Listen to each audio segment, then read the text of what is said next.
Hey everybody, it's Off the Wall Prepper. So each and every year, over 1 million people perish.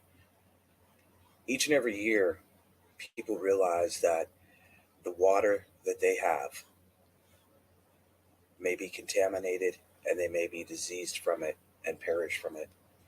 Each and every year, over 1.2 million people die.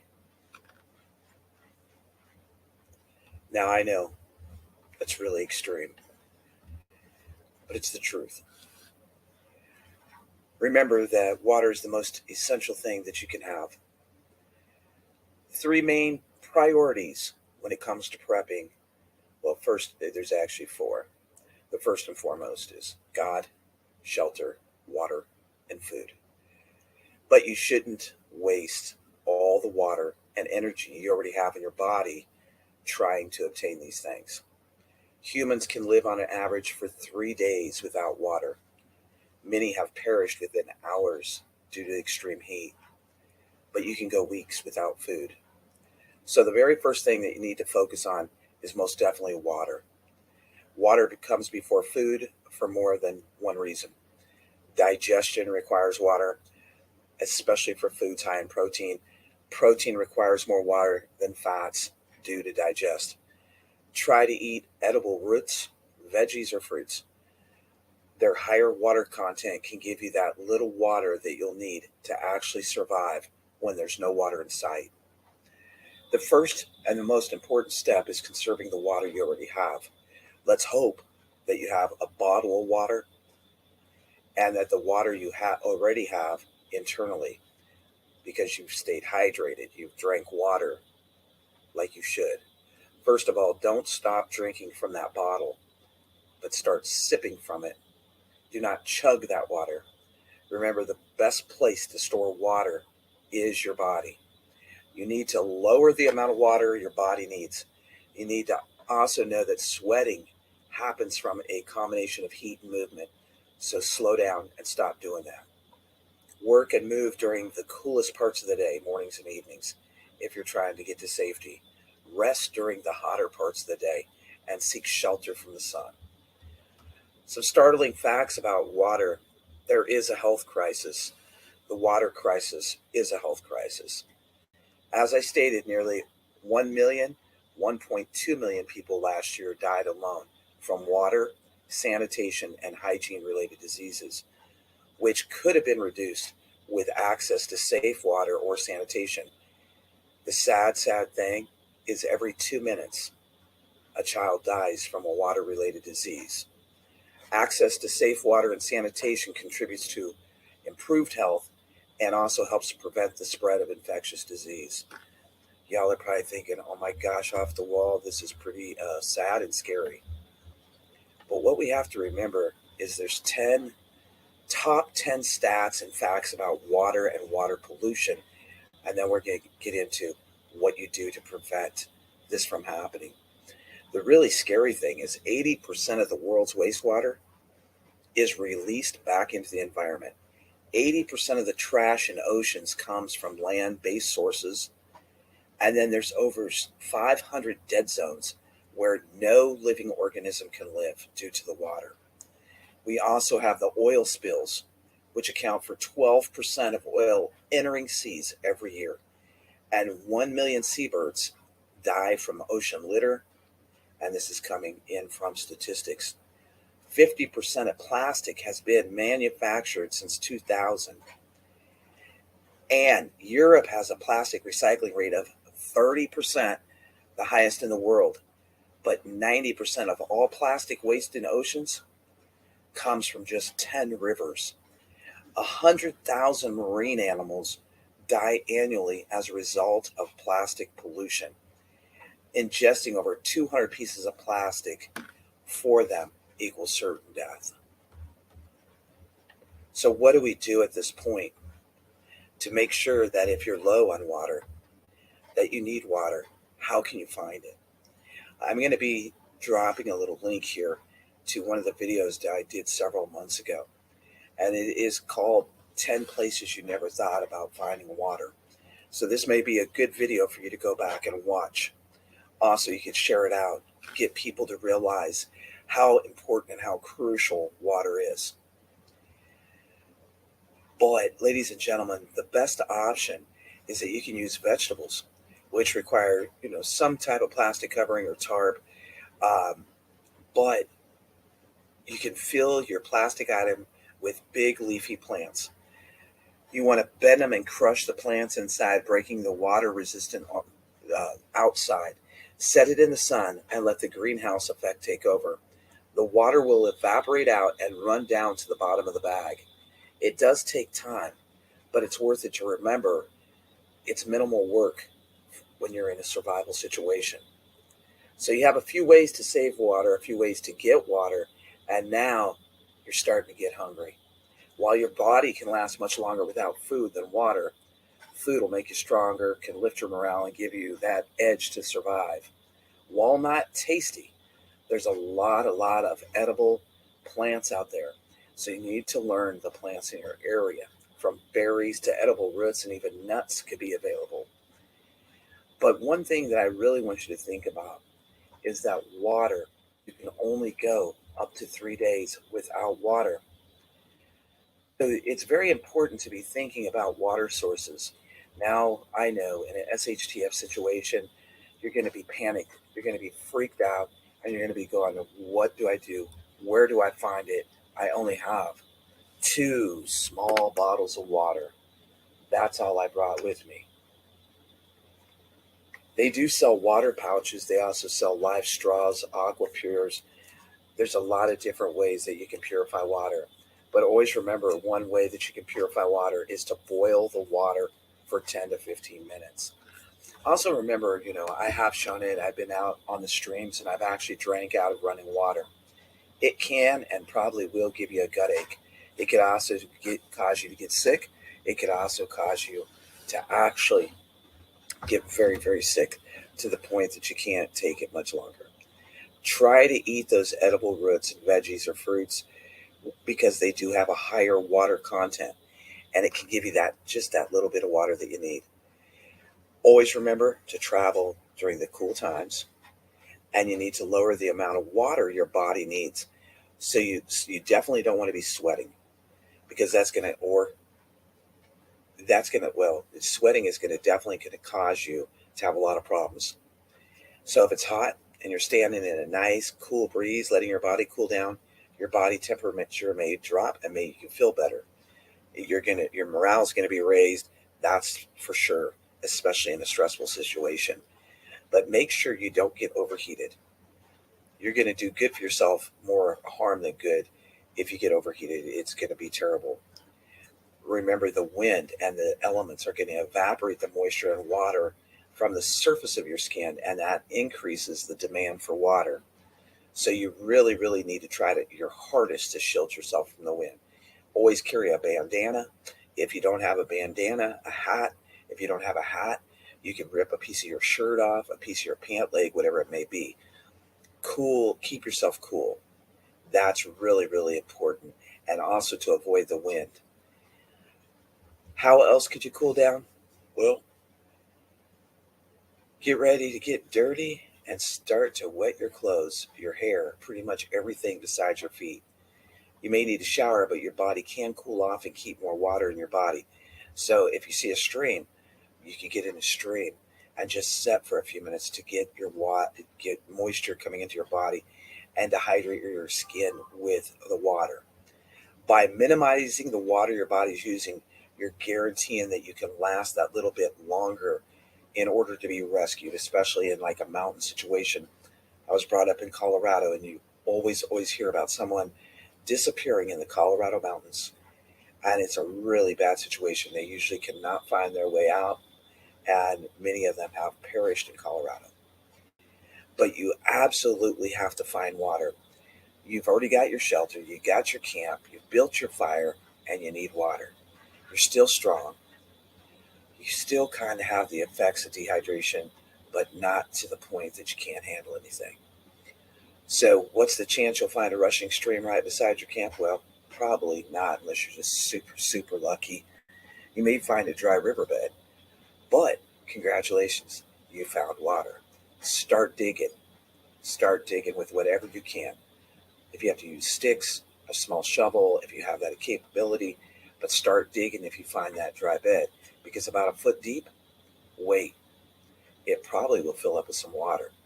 If it doesn't, it's time to start taking out a few handfuls of mud. Take off your shirt, lay it down, put the mud in the center of it, start twisting that shirt, tighten it down, and squeezing the mud and forcing the water out. There you go. You just found water. This isn't the safest way to get water, but you have nothing to boil your water in or any other way to purify it. It's worth the risk. Drink the water. So you have a few ways to save water, a few ways to get water, and now it's time to just keep prepping. This is Off the Wall Prepper. Keep thinking about where your water is around you. If all systems went down, do you know at least 5, 10, 12 places that have water? Watch the video that I'm about to show the snip of, and remember, there's a lot of places around your home that you can find water. Make sure that you get a skylock key. I always say it wrong. Look for ponds, lakes, rivers.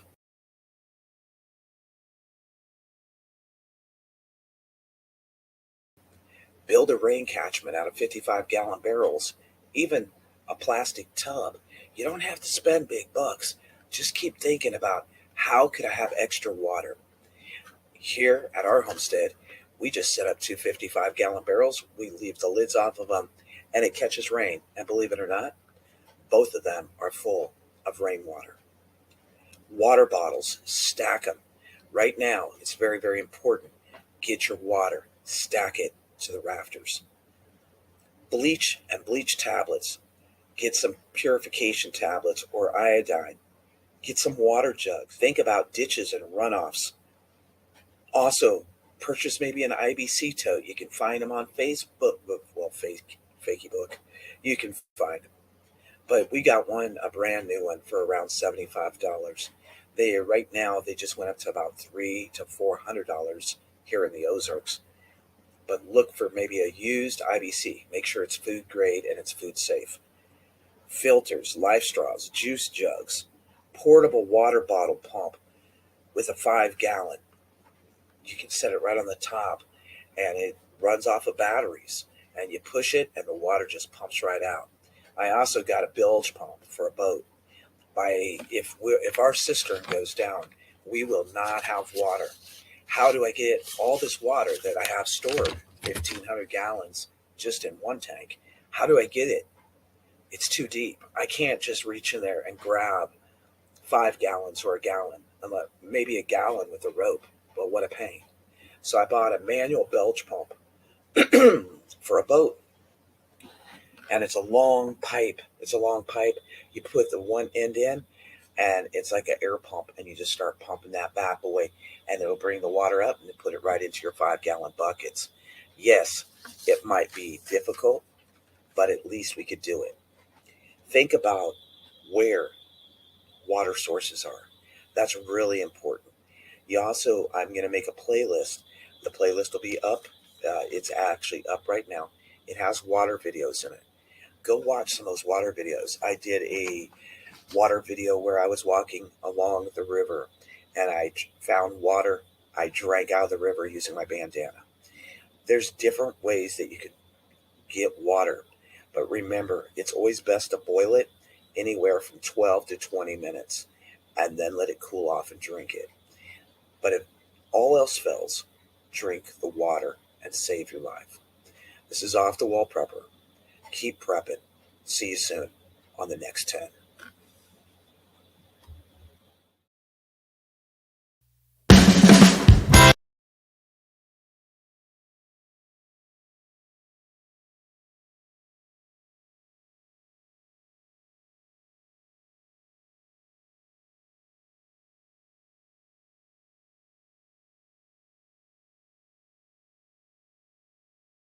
Good morning, everybody. Good morning. I have been digging to find us videos that I feel are very pertinent, very important as all of these situations are coming up.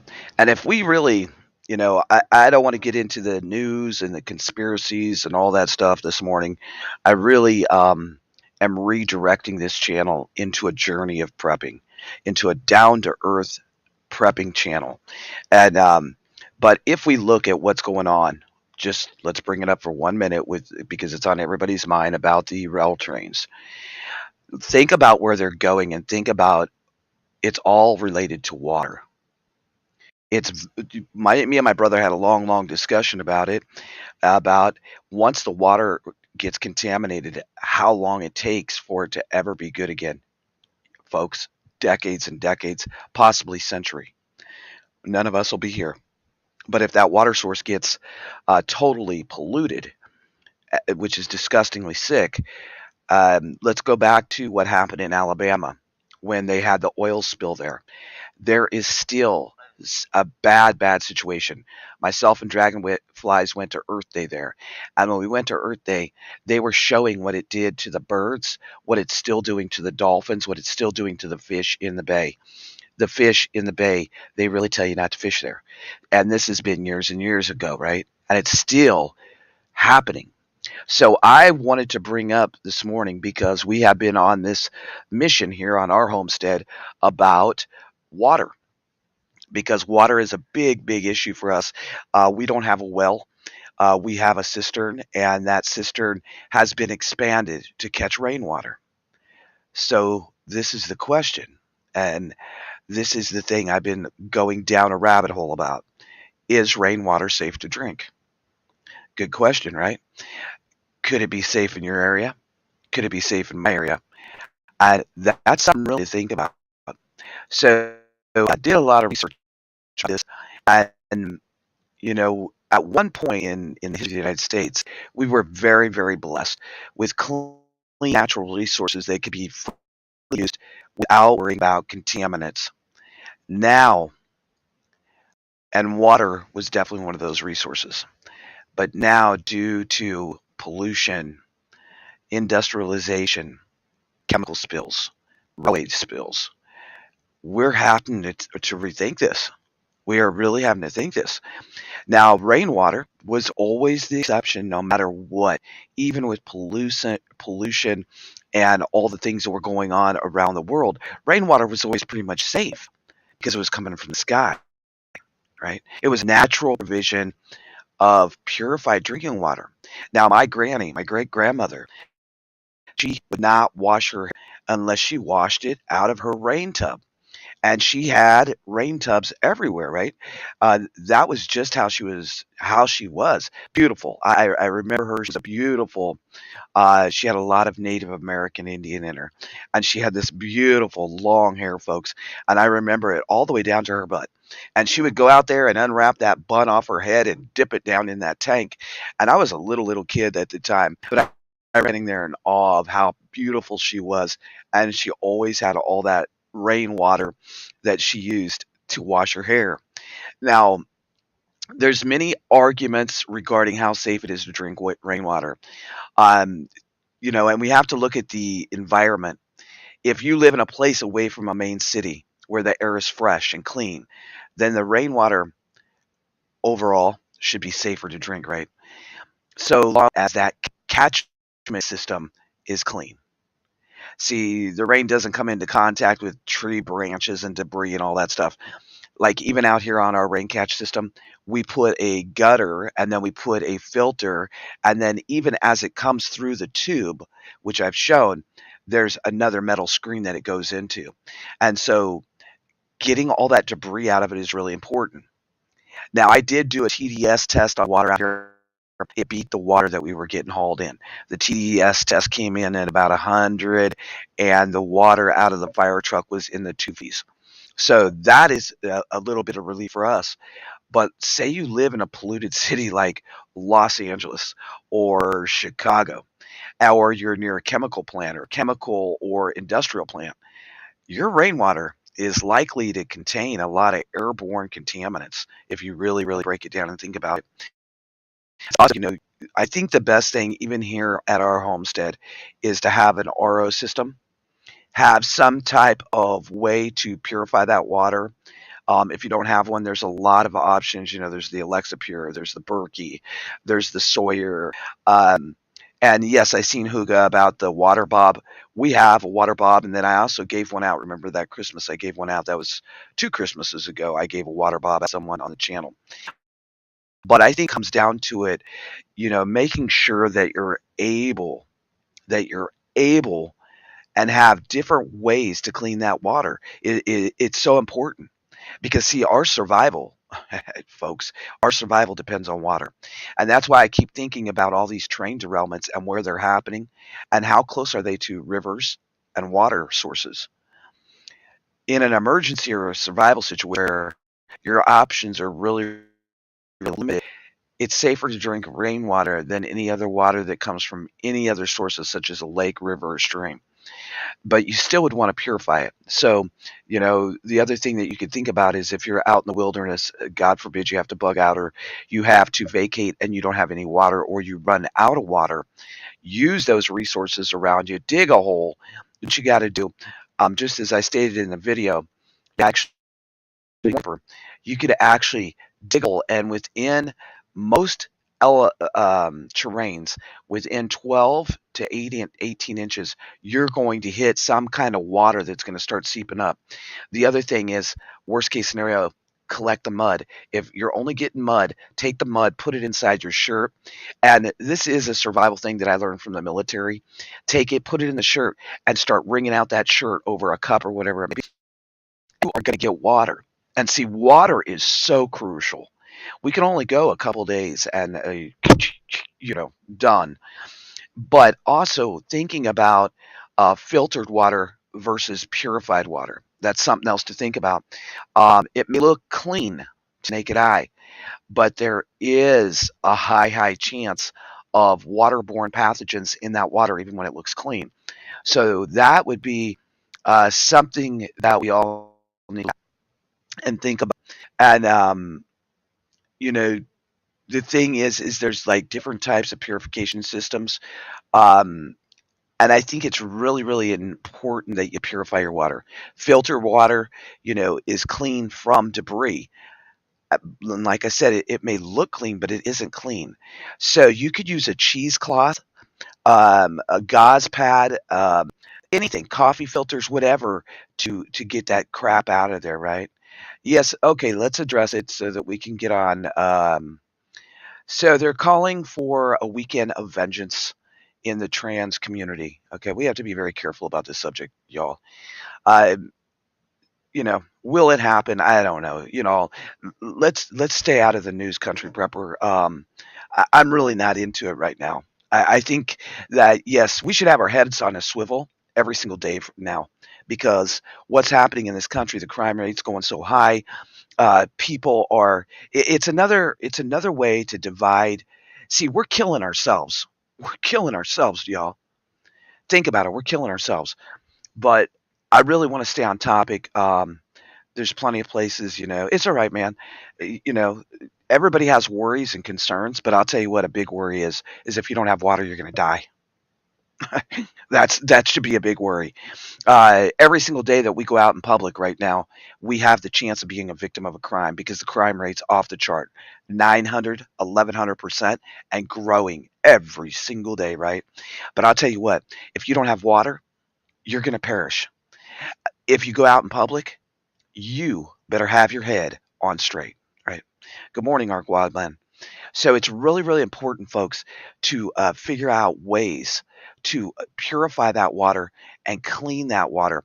And the other thing that you can always, always do, if it boils down to the nitty gritty, is boil it out. Minimum of 12 minutes. I'd say go 15, 20. The longer you can go, the better. You can always take that water, put it in a jug, throw it in a stream to cool it off if your electric's down. You can bury it underground to cool it off. If it's winter, you can take the snow and put around it to cool it down. There's a lot of ways that or you can drink lukewarm water. It's better than nothing at all, right? How many of you in the chat right now have ways that you have a way to purify and, right, make your water safe? Do you have test kits? Do you have a water purification system? Do you have those things? Do you have some volt, some way to put those back in? Yes, yes, there is, and you're right, Huga. I am trying to keep us directed on what could save our lives. What could save our lives? The news ain't going to save our life.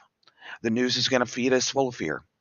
And what we need to stay focused on right now, folks, is how to come through this because there's no stopping what's happening. I will mention one little piece of news because I think it's very important to the prepping community and to all of us. We have a few days, and the CBDC is going to be rolling in on us. We have a few days, and what they're saying is that Project Sandman's going to happen. And if Project Sandman happens with 144 countries against the United States, the American dollar is going to tank. I'm not saying it to get anybody freaked out because we have enough things, right? But if you have a lot of money in the bank, and I'm not saying do a bank rush, please don't get me wrong. I'm saying have some resources in your hand. In your hand. Because, folks, if the American dollar tanks, and let's God, I'm praying to God that it does not happen. But if it tanks, we are going to see a different America very, very quickly. Very quickly. I have a very, very important video that's coming out. Very important. Every prepper, every homesteader, every parent, every family, every person honestly should watch this. It's going to be coming out. I'm hoping to put it out tomorrow. And if you missed the video, you need to come back and watch it because this video could change your way of thinking.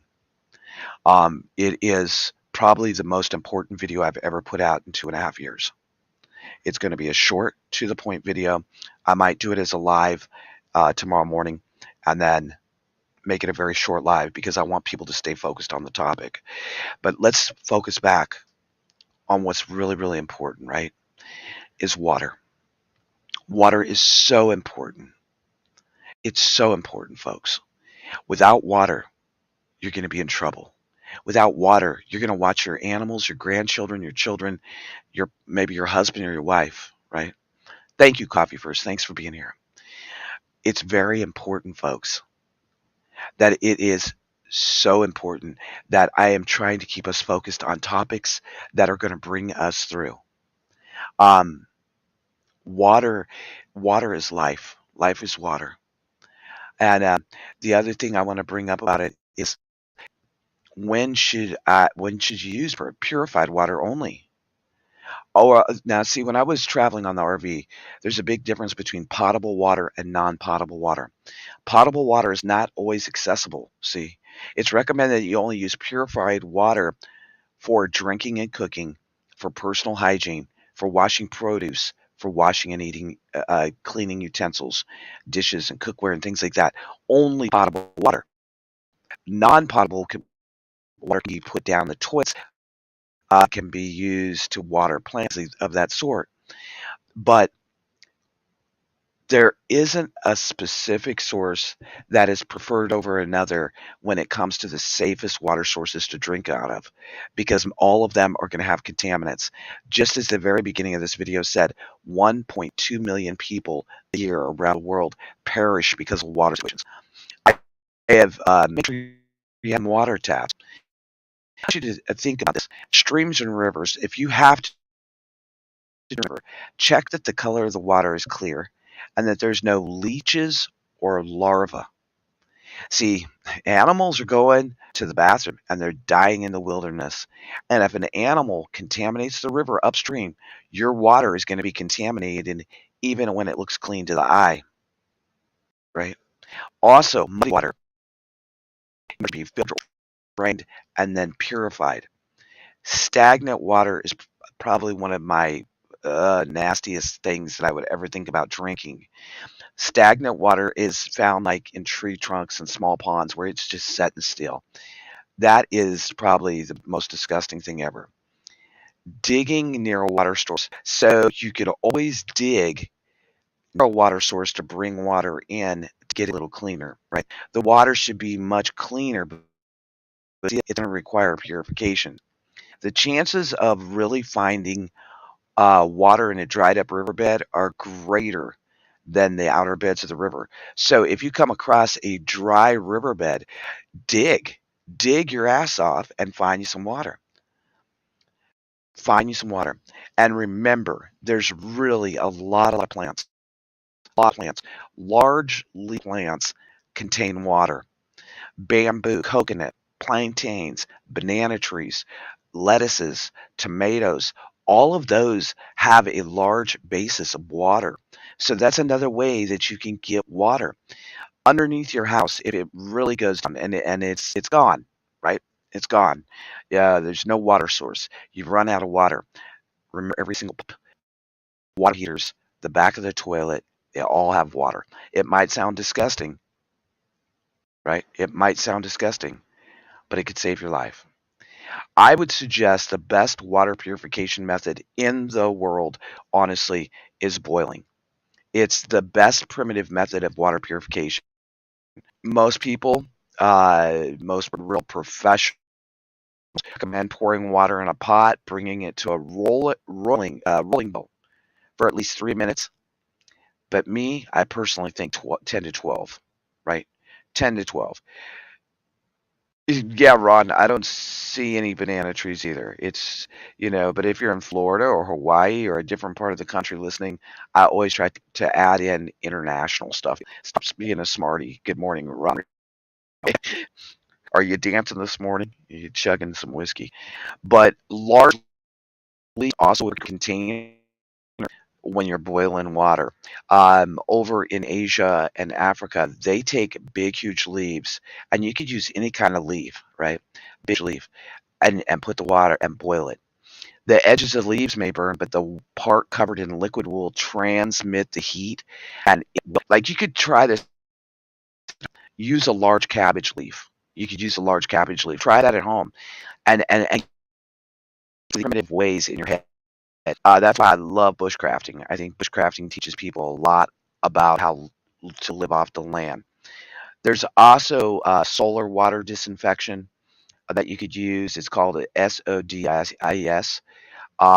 This is recommended by the WHO, especially in countries where water is scarce. It uses the sun to disinfect water, and it's really, really effective.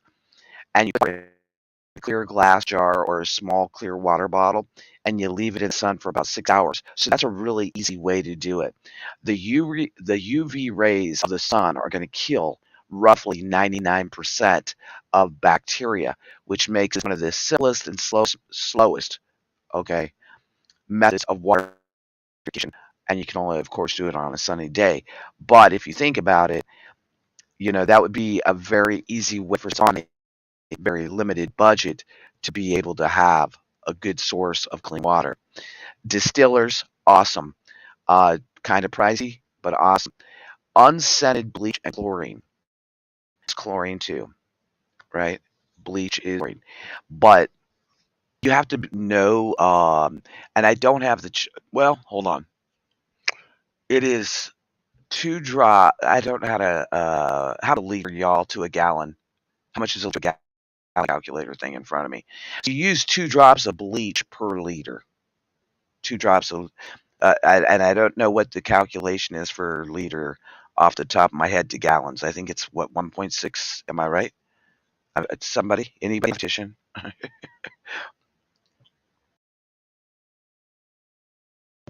If somebody could draw how many liters are in a gallon, that'd be great. Good morning, Copycat. So that would be another really, really important thing. You can use iodine, and it's just a couple drops of iodine. 2% iodine is the best, and you just add it to the same, a liter of water. If the water is cold or you use 10 drops, and you let it stand for about 30 to 40 minutes. This method is a little less effective in cold water. I think it's 3. Okay, thanks, Heather. Also, water sterilization tabs, the ultraviolet purification. Um, this is a really good one. Um, oh, I want to bring this because it's a really stupid thing. Don't ever. Somebody actually asked if you could eat water purification tablets. Don't ever eat a dang water purification tablet. You will be sicker than sick, and you are going to have to consult a medical professional. And then here you are with another situation, right? So, y'all, come on. Somebody had asked me that before last year on the video. 3.76. Thank you. Thank you. Thank you, she's a wildflower. Let's post that up there. Thank you. Yes, Willow Way, that's correct too. Yeah, Tanya, the Tide Pod eaters. You have to give everybody directions about everything. Lord have mercy. But yeah, that's it. That's what we're doing, Huga, but we're drinking it. Thank you very much. She's a wildflower. I'm going to leave that up there. So if somebody needs to see it, they can see it. I think also I used to raise fish, saltwater fish, and they're very expensive, right? So ultraviolet purification is fabulous, right? What happens when you have a ultraviolet system is it's basically like a long tube, okay? And as the water passes through the UV light and comes out on the other side, it is pure, pure, pure. So that is another thing you could get. You could even get just one for an aquarium. You'd have to do it in small dosages of water, but it would still be a great way to purify water so that you'd have clean water to drink. That's really, really important, folks. I think that without clean water, and I think it's going to end up happening here in the States. I think more than it already is. I think it's going to be to the point that it becomes a serious, serious situation. Um, you can also think about the DIY water filter and purification systems as well. And there's several different ways you can make them, folks. There's a lot of ways. Um, let me see if I can pull up this picture real quick.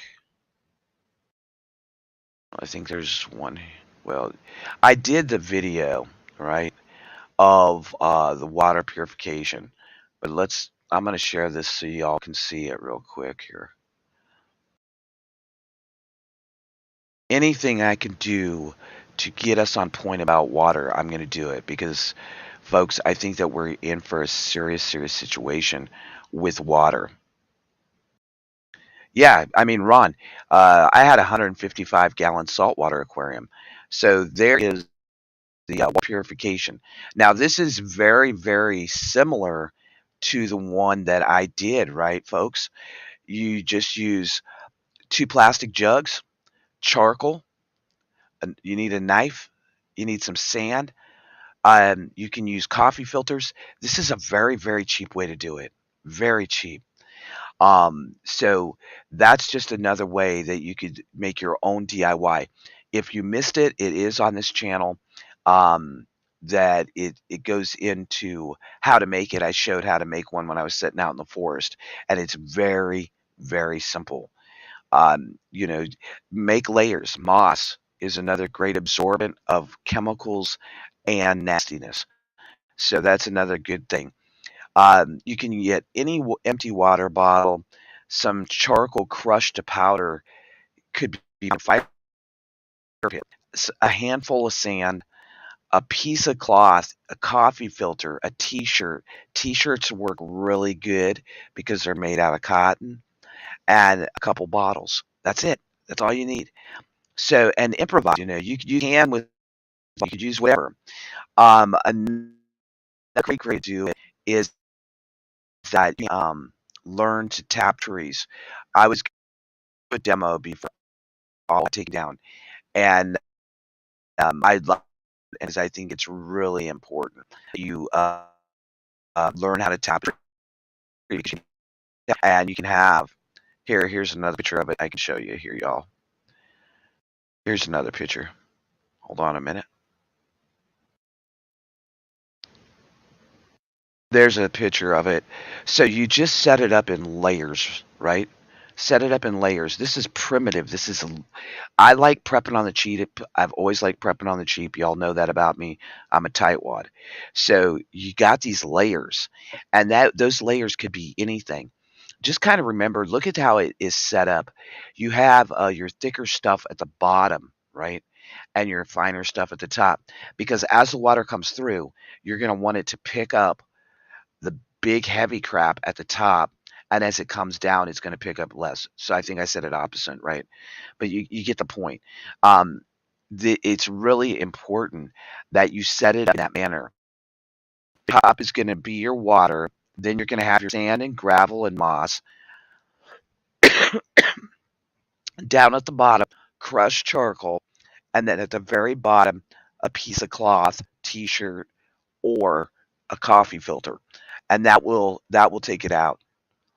That will take it, that will clean it up, and that filter right there will do a lot, y'all. It'll do a lot.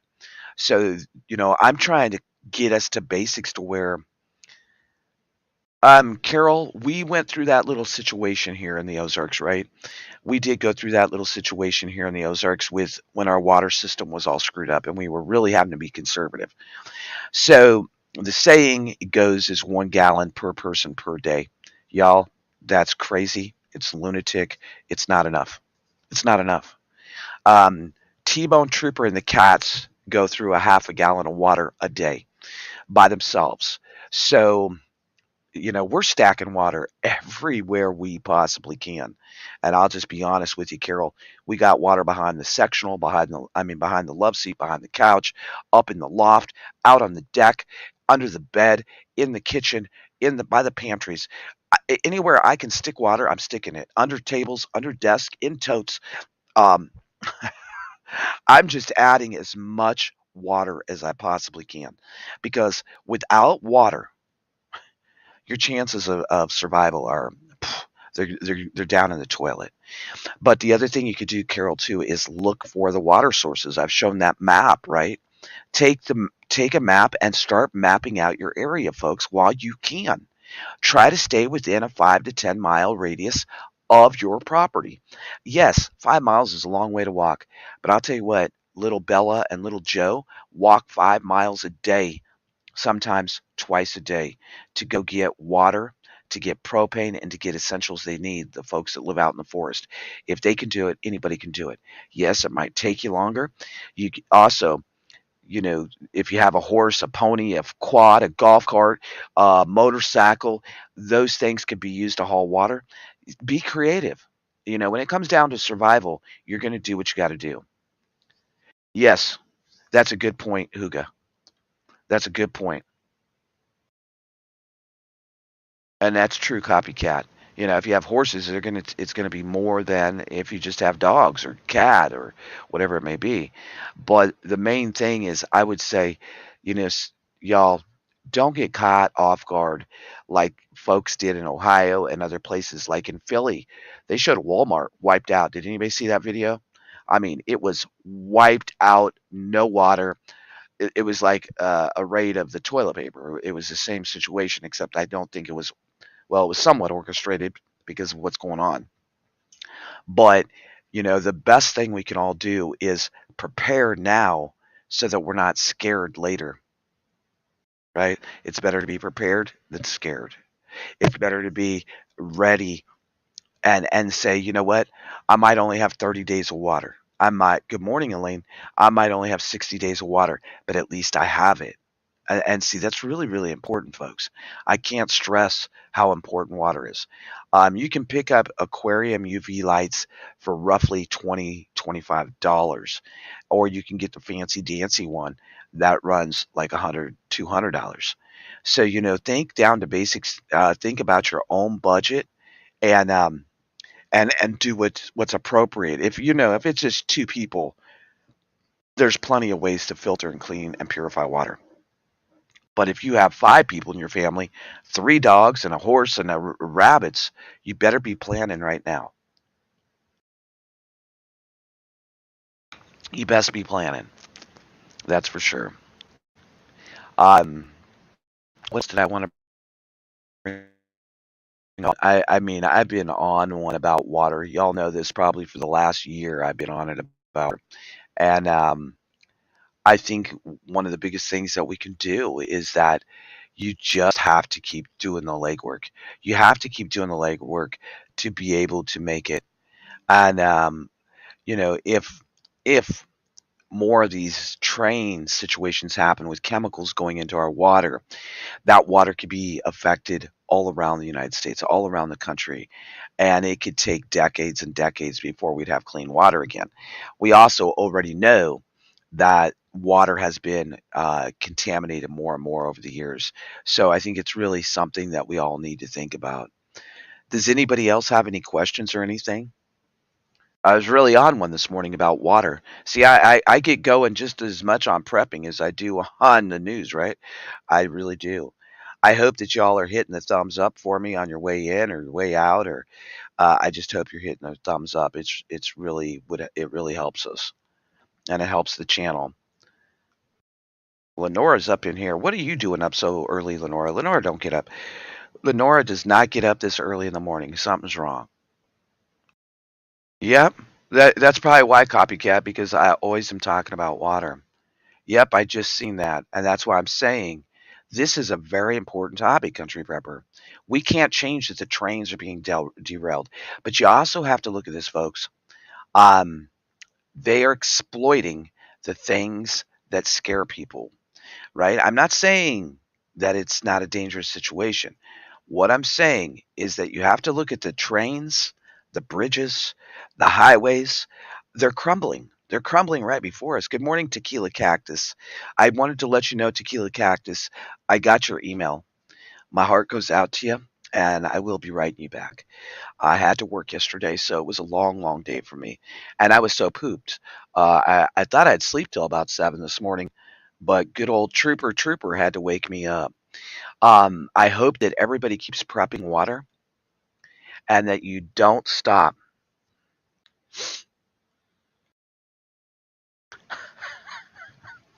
Yeah, how long have I been talking about water? I talk about water constantly. I think, I've taken you out on those streams. I've taken you to rivers. I've shown you me drinking, out of a bandana. People are like, "Oh my gosh, you're going to get a gut ache." I didn't get a gut ache. It's not my ideal situation. I'm not going to, I would not say or recommend to anybody just to go drink out of a stream just because I did. Okay, I wouldn't tell you to do that. I like to do stuff to see how it's going to affect me. Now, if I would have got really sick and ended up in the hospital, I hope y'all would have sent at least a card. But I'm so today's my day off. We have a live tonight. Tonight's live is going to be about my military experiences and how it relates to prepping. And I'm going to be telling some stories that some of you may have heard, some of you may not. But I think that it's really, really good. Any first responder, any military person you have in your family can probably teach you a lot about prepping. And that's just the truth. That's good, Lenora. Yep, rule of three. That's very, very true. Huga, that's an important thing. Folks, we've been on for about an hour. I got a lot to do around the homestead today. We have a lot of projects going on, and Dragonflies is still in there snoozing in La La Happy Land. But I would like to introduce to anybody that missed him yesterday our new OTWP dancers. We're going to have 3 sets of dancers, and I have 1 set done, and I have some more that should be done for tonight.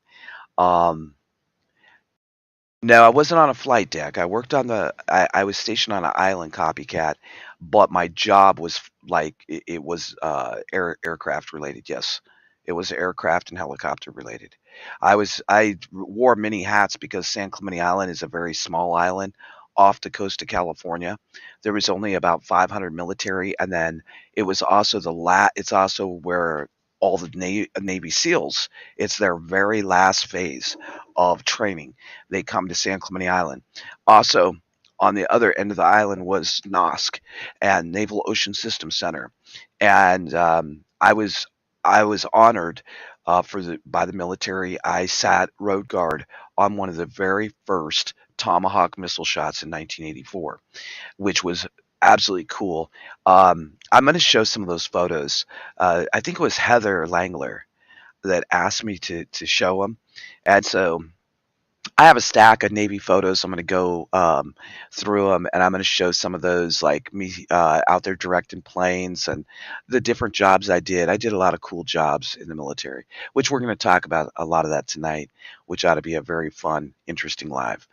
I hope y'all come in at 7 o'clock, 7:30. I pushed it back 30 minutes because it's getting dark later, so I pushed it back to 7:30 tonight, and then we have that very, very important video. And every, like I said, every prepper, parent, homesteader, everybody should watch it.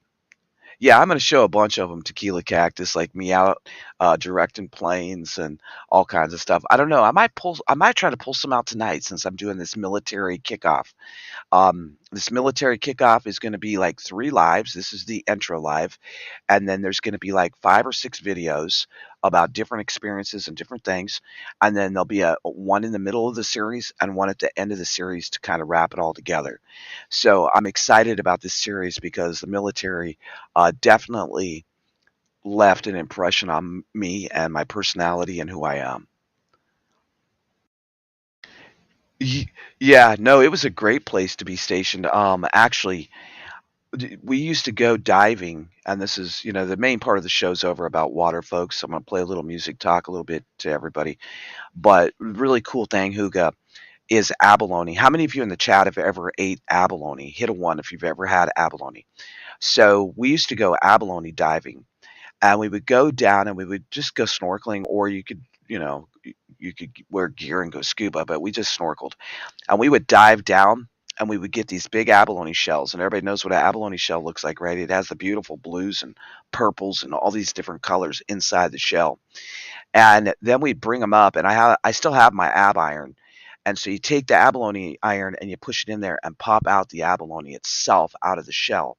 And a lot of people use those shells for like ashtrays or jewelry holders or whatever. I mean, some of them are massive, some of them are as, that big around, the biggest, as big as someone's head. They're big. But we'd pop those abalones out and we'd have bags of abalone. Then we would go in the flight deck building, and we would put them in real thin pieces and saute them and put some salt and pepper on them and some mushroom sauce. Oh, or some clam sauce over the top of them with pasta. Man, we used to eat abalone like crazy, like crazy. That's a story I haven't told either about my snorkeling experience out in the Channel Islands when I was in the Navy. That's a horrific story. Horrific story. Oh God, maybe I'll tell that tonight. I don't know. There's so many stories that I want to tell and share with you all about my military experience and how it made me start prepping, because I was like, oh gosh, if this could happen in the military, what could happen in civilian life, right? So it really got me on point about a lot of things. Bologna, Bologna. All right, so I want to introduce y'all to the. Thanks for being here, everybody. I know a few people will drop off. Thanks for being here this morning. I can't wait till the day I open up the chat and there's 100 back in our live streams. I'm really missing a lot of people. It was like every time we had a live stream out off the wall, we'd have roughly 100 people. The biggest live over there, we had 700, and I'm missing those days because I want to get the message out to as many people as possible. It'll happen in time. It'll happen in time. Old OTWP just needs to be patient, and sometimes that's hard. Yeah, yeah. Make sure you hit the thumbs up. It looks like everybody, Lenora's on point this morning. If any of the mods would like to drop the featured channels, that'd be great. Only drop the featured channels that are on the main part of this channel, and you can drop Willow Way Ranch because I haven't added her yet. I got to do that today. And do not drop Tamara. Tamara said she doesn't have any. And Huga, congratulations on going over 500 subs. Thanks to the mag. We appreciate it. I'm going to play a couple songs, and everybody that's going to drop off, have a great day. Thank you for being here. Otherwise, if you'd like to hang out for a little bit and chat, and then I'll come back on. I got to get. Oh, what do I need? Oh yeah, I need coffee. I need coffee. It looks like. Oh, and copycat. I want to say that I've been using the Underdog glass every day while I was taking care of my teeth. Like I had to gargle with salt water. So every day I was thinking about you as I was gargling that salt water, and I really appreciate that Underdog glass. It means a lot to me. Thank you so much, Copycat, for that. Bye, Willoway. Somebody drop her link for Willoway Ranch, and Willoway Ranch has a live stream every Sunday night, I believe. Is that right, Willow? I think it's Sunday nights, like at 5 or 6, right before we usually come on. She's a great lady. If y'all have never met Wendy, go check her out. She's a really nice lady. You're welcome, Hooga. All right, just for y'all, here comes the OTWP New Dancers. I hope Beth D's okay. She was on, and then she didn't come on here, so I don't know what's going on. I'll be back in just a few minutes. Let me get coffee, folks, and I'll be right back.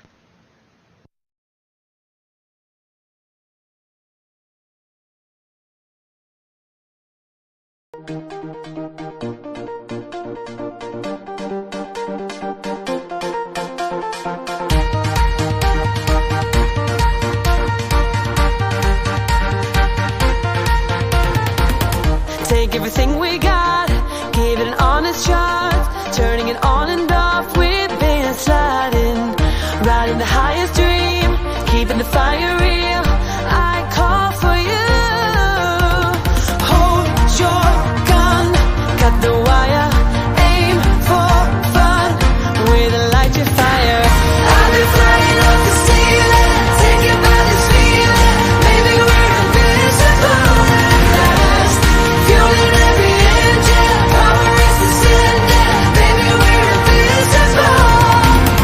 Over the coming days, let's cut to the chase. We're gonna beat this maze, let's go deeper. I wanna reach it all, taking a leap or fall. I'll get to you. Hold your gun, cut the wire, aim for fun, with a light your fire. I've been flying off the ceiling, taken by this feeling, maybe we're invincible at last. Fueling every engine, power is descending, baby we're invincible. Hold your gun, cut the wire, aim for fun, with a light your fire. I've been flying off the ceiling, taken by this feeling, baby we're invincible. I've been flying off the ceiling, and maybe we're invincible.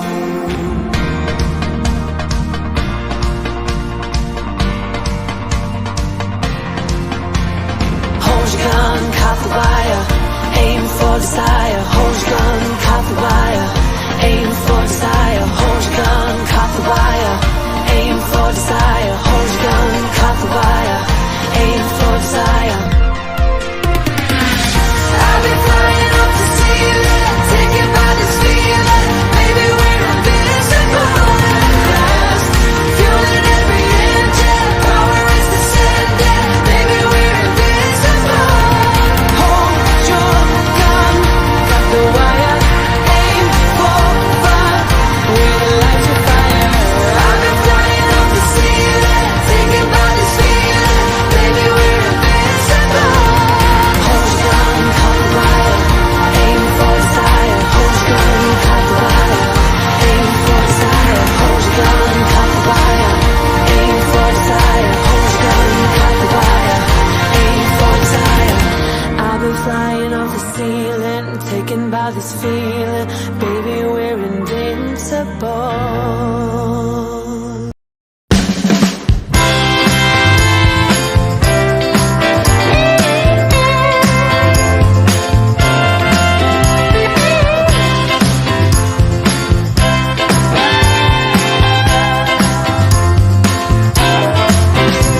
When up is down and down is up, when your half full glass looks like a half empty cup, when you're running into dead ends,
tapping your foot, dancing, y'all are dancing and tapping your foot.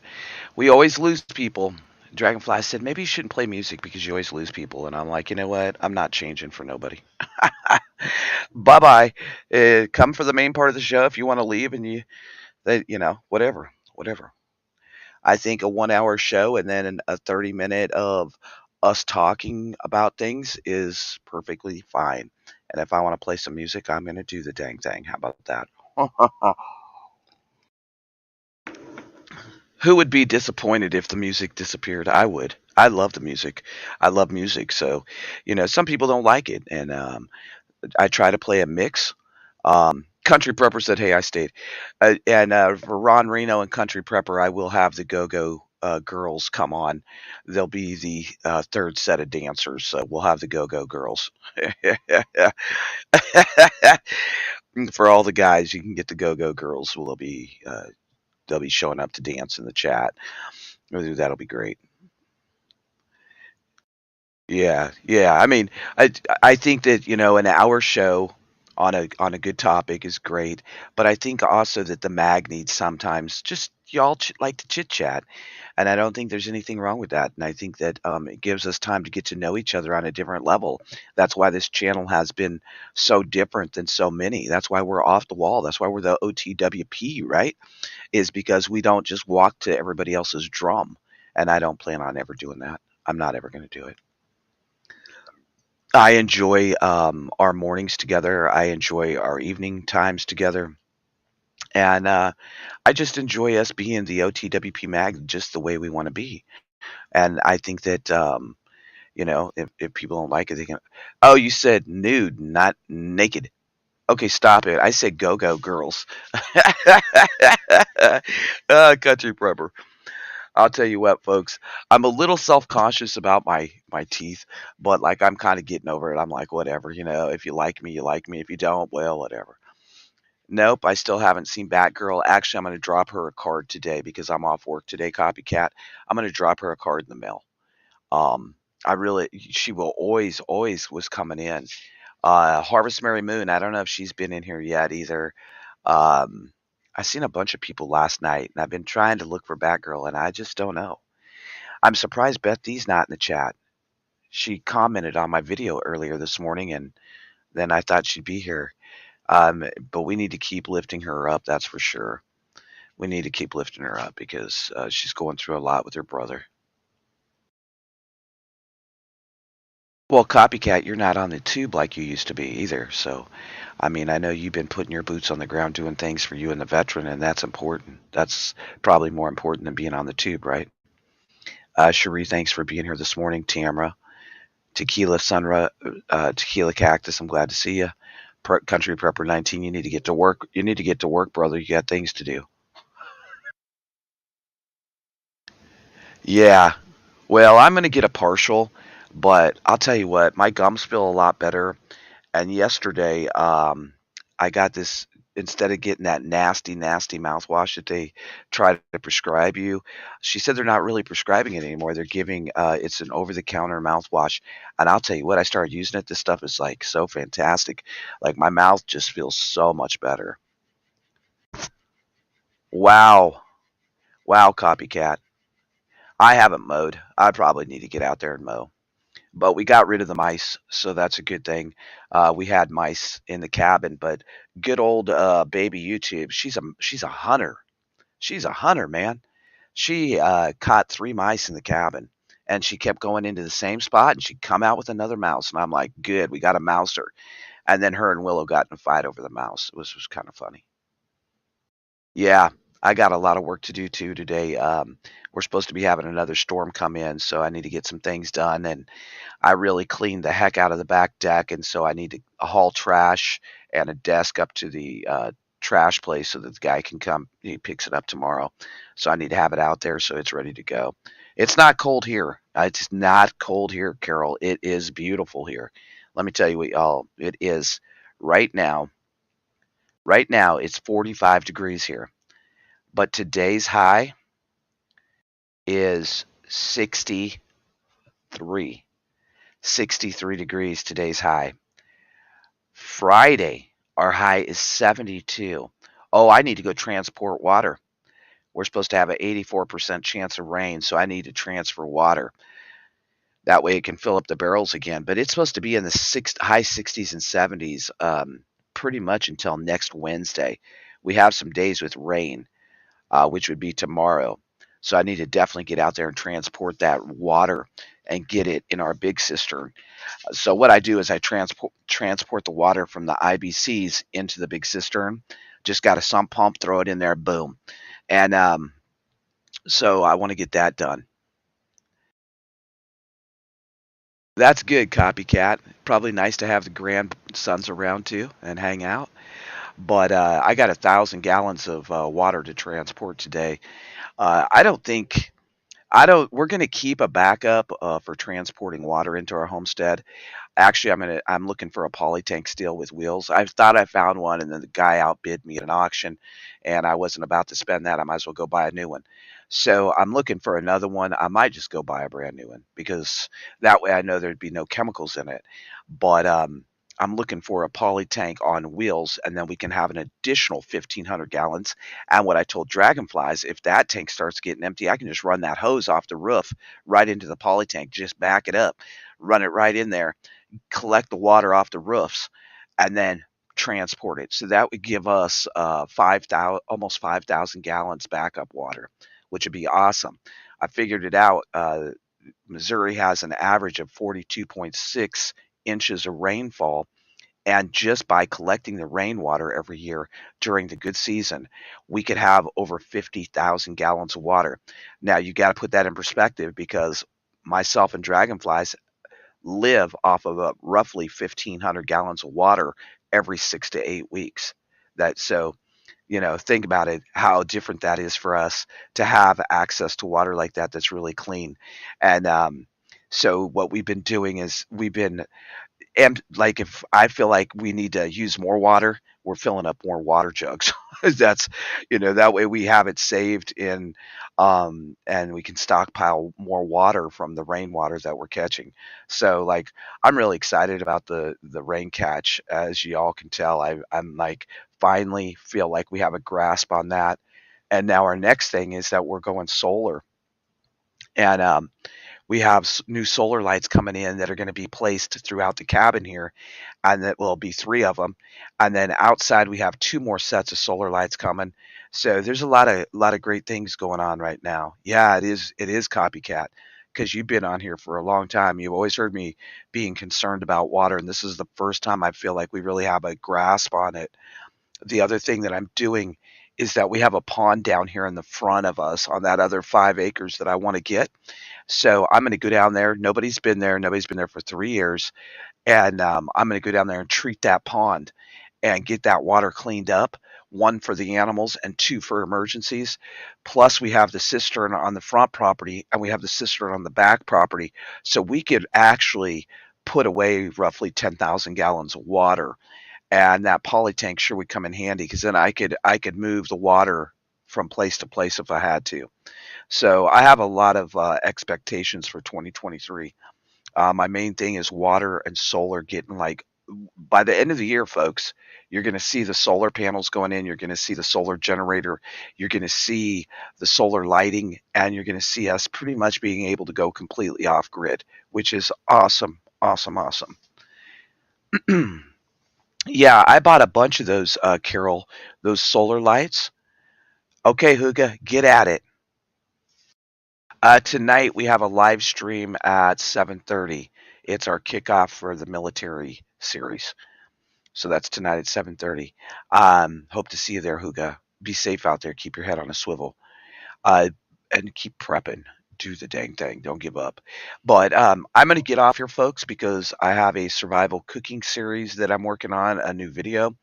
And so I'm going to go cook breakfast survival way. And and then I'm hoping maybe, I don't know if I can get any fishing in today or not. I would like to, but I don't know. I hope everybody keeps doing the legwork. I hope that this live stream this morning and the live streams that we have coming in the future, I hope they bring you skills and knowledge, because skills and knowledge are going to keep us alive, and skills and knowledge nobody can take from us, right? Nobody can take him. On the way out, folks, I would like to say that, a big prepper hugs to everybody.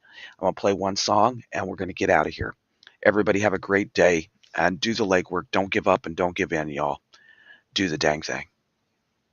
God bless y'all from here in the Ozarks to wherever you're at. Everybody have a great day.